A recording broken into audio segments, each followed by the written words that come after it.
Olá, crianças, boa tarde, tudo bem com vocês? Hoje, terça-feira, uma postagem é de história ou de geografia. A tia hoje vai fazer história, tá? Para aula de história de hoje, nós vamos usar o nosso livro, Liga Mundo, e nós vamos abrir na página 41. A página 41 tem só uma questãozinha aqui em cima, tá bom? Então, vamos ver, hoje é dia 16 de novembro de 2021. Trocas e conflitos, indígenas e portugueses. Você sabe dizer quem foram os estrangeiros que chegaram ao Brasil em 1500? Essa vocês não precisam responder não, tá? Em 1500, quem chegou aqui no Brasil foram os portugueses, que em 1500 foi quando o Brasil foi descoberto, tá bom? Então foram os primeiros que chegaram aqui, né? São os europeus, os primeiros que chegaram foram os portugueses. Os primeiros portugueses chegaram ao território do atual Brasil há mais de 500 anos. Aqui, eles encontraram os indígenas vivendo no litoral e em parte do interior. Então, quando eles chegaram aqui, a terra não era desabitada, né? A terra do Brasil já tinha habitantes, que eram os índios, né? Na verdade, eles estavam fazendo os caminhos para as Índias e quando eles chegaram aqui, eles chamaram de índios as pessoas que moravam aqui, tá bom?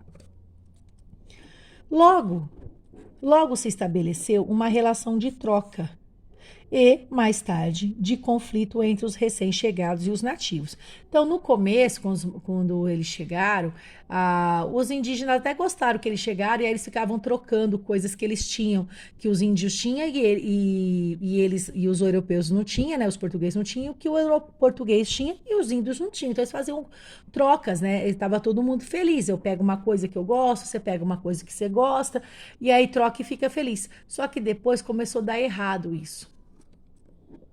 Os povos tupis guaranis e os outros povos indígenas tinham amplo conhecimento do ambiente, dos hábitos dos animais e da natureza em geral, do qual tirava o sustento, remédios e alimentos. Então, os índios que moravam aqui, eles conheciam já a natureza, né? Então, da natureza, eles tiravam os alimentos deles, já sabiam onde pegar os alimentos.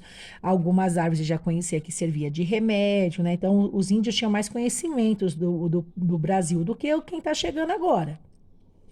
Esses conhecimentos, transmitidos pelos indígenas aos portugueses, foram fundamentais para que estes pudessem se adaptar ao novo território. Então, assim, você chegou, você não conhece o local. Se ninguém te ajudar a ensinar alguma coisa, fica mais difícil para você sobreviver nesse local. Então, os índios ajudaram os portugueses no começo a poder ficar aqui. Alguns exemplos dos hábitos e costumes indígenas absorvidos pelos europeus são matar a sede com água encontrada em algumas plantas. Então, isso vocês não sabiam, que se abre uma planta tem água lá dentro, né? Como um umbuzeiro. Então, isso aqui é uma planta que tem água dentro, um umbuzeiro e um mandacaru. Dormir em redes e fabricar canoas com um único tronco de madeira. Então, eles pegam uma árvore só, um tronco de uma árvore só, e eles vão esculpindo essa árvore até virar uma canoa. Então, os portugueses também não sabiam fazer isso, então foi ensinado, tá? Os europeus também aprenderam os caminhos usados pelos indígenas pelo território, além de modos de caçar e pescar e alguns conhecimentos medicinais e agrícolas, como o cultivo da mandioca e do milho e a criação de abelhas produtoras de mel. Então, ó, nesse pedaço aqui fala tudo que os europeus adquiriram convivendo com os índios. Então, eles aprenderam que tinha água dentro de planta, eles aprenderam a dormir na rede, aprendeu a fabricar canoa com um tronco só, né? Aprendeu a caçar e pescar, aprendeu a cultivar mandioca e milho e aprendeu a criar abelhas, tá bom? Então, ele aprendeu várias coisas com os índios. Aqui tem uma foto, ó, tá aqui tem umas pessoas com roupa tudo em cima do cavalo e tem aqui umas pessoas aqui no chão, ó. E aqui também, escondido. Encontro de índios com viajantes europeus, de John Moritz, Rugendas, de 1835, ó. Litografia colorida à mão, de 50,3 centímetros por 35,5 centímetros. Os portugueses ofereciam objetos, como ferramentas e armas, aos indígenas, que em troca transmitiam a eles seus conhecimentos da natureza. Então, tinha uma troca saudável no começo, né? Os índios ensinavam as coisas que eles sabiam para os portugueses, e os portugueses davam alguns objetos, algumas coisas que eles não tinham, tá bom? Aí aqui nós vamos fazer essa página também, pode pôr a data de hoje.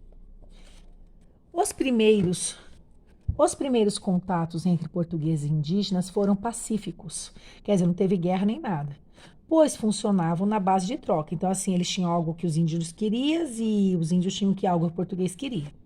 Os portugueses ofereciam facas, machados e panelas de ferro e, em troca, pediam que os indígenas cortassem e carregassem para os navios a madeira do pau-brasil. Então, no começo, era saudável, né? Eles faziam as trocas. Então, o que o índio tinha a oferecer? Os seus conhecimentos, sua força, né? E aí, o que os portugueses tinham a oferecer? Então, ele oferecia essas coisas aqui, ó. A faca, machado, panela. E aqui a madeira do pau-brasil, que é uma madeira que tem um negocinho vermelho, que era usada muito lá na Europa, né? Que ele solta uma tintinha vermelha.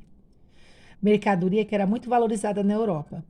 Os conflitos entre os dois povos começaram quando os portugueses resolveram se fixar no território do atual Brasil e passaram a exigir que os indígenas trabalhassem para eles, tratando-os com desigualdade e violência. Então, na verdade, eles queriam escravizar os índios, né?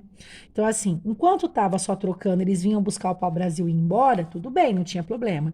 A partir do momento que os portugueses quiseram morar aqui no Brasil, ficar aqui, quer dizer, estavam roubando a terra dos índios e fazendo com que os índios trabalhassem eles como escravos. Então, já aí começou a ter os conflitos. O texto a seguir fala sobre como os portugueses exploravam o trabalho dos indígenas. Eles desempenhavam qualquer tarefa que os brancos não queriam executar. Portavam cargas nas costas, cuidavam das plantações, remavam no mar e nos rios, caçavam, construíam todo tipo de edificação, de igrejas a fortes ou edifícios públicos, e também embarcações, e ainda ajudavam a lutar contra outros índios. Então, eles pegavam os índios e faziam até lutar contra o próprio povo dele, né? Como consequência da exploração dos portugueses, muitos indígenas fugiram para regiões distantes no interior do continente ou morreram por causa do trabalho forçado e das doenças trazidas pelos europeus. Então, assim, os portugueses, eles não eram vacinados, os índios, né, não eram vacinados, né, e eles viviam aqui, não tinha contato com certos vírus que lá na Europa já tinha. E aí os portugueses vieram para cá e trouxeram algumas doenças também, né? Contra os quais os nativos não tinham proteção. Então, eles traziam algumas doenças, como gripe, essas coisas assim, como que aqui os índios não tinham isso. Aí, o que aconteceu? Transmite para eles, eles não tinham anticorpos e acaba morrendo. Aí, vocês vão responder as questões para a tia, da página 43 também, tá? Cite algumas práticas e costumes que os portugueses aprenderam com os indígenas. Então, estava lá no começo aqui, ó, que a tia reforçou bastante aqui, ó. Tem várias coisas aqui, ó, que era encontrar água dentro de planta, fabricar canoa com um tronco só, dormir em rede, pescar, tem um monte de coisa aqui. Vocês vão escrever aqui, tá? Releia o texto de Mary Del Piore nesta página e sublinhe as tarefas executadas pelos indígenas. Depois responda: quem mais se beneficiou no relacionamento entre indígenas e portugueses? Por quê? Então, vocês vão aqui, ó. É nesse texto aqui que vocês vão fazer o que eles faziam. Que eles colocavam, ó. Portavam carga nas costas, cuidavam das plantações, remavam no mar. Vocês vão grifando tudo. E depois vocês vão responder para a tia quem saiu ganhando na história, que beneficiou-se mais, ó. Quem saiu ganhando? Os portugueses ou os indígenas? Por que você acha? Depois aqui no 3, põe a data aqui de novo. Desembaralhe as letras e descubra o nome da árvore que ajuda a saciar a sede na floresta. Aqui tá tudo trocado, ó. É uma daquelas duas árvores que a tia leu. Tem o mandacaru e o umbuzeiro. Qual dessas duas aqui, ó, que se você arrumar as letrinhas faz a palavra, tá? 4. Leia a letra da canção e faça o que se pede. Descobrimento. Caravelas no mar a todo pano. Terra à vista, a tripulação se assanha. Cachoeiras jorrando da montanha. Quanta cor, canta luz, quanto bichano. Onça, paca, tatu, guará, tucano, cobra, mico, jacu, arara, aranha, peixe-boi, capivara e ariranha. Que surpresa pro povo lusitano. Lusitano são os portugueses, tá? Já valeu tanto tempo no oceano para pisar essa terra que ele banha. Que riqueza a madeira dessa mata. Pau-brasil, jatobá e gabeleira. Quanto ouro rolando a ribanceira. Na pedreira, granito, ferro e prata. Esmeraldas descendem corredeira. a borracha a escorrer da seringueira. É tesouro para encher muita fragata na fartura da terra brasileira. Qual é o tema da canção? Então, do que está falando a canção? Está aqui em cima. Sublinhe no texto exemplo das riquezas encontradas na fartura da terra brasileira. Então, a gente tem um monte de bicho, a gente tem a seringueira, tem o ferro, tem um monte de coisa. Na sua opinião, o que o autor da canção quis dizer com o verso? Que surpresa para o povo lusitano. Então, seria assim: o povo lusitano é os portugueses. O que ele quis dizer? Que quando os portugueses chegaram aqui, eles ficaram surpresos, né, com tanta riqueza que o Brasil tem. Tá bom? Então, ó, para a aula de história de hoje é isso, tá? As atividades, tá? A leitura da página 41, as atividades da página 41 e 42, tá bom? Lembrando que é para mandar foto para tia, só quem não vai voltar para a escola. Quem for voltar para a escola, na terça-feira que vem a tia já olha a lição, tá? Na semana que você voltar para a escola, a tia olha a lição, tá bom? Então, um beijo, fique com Deus. Até mais.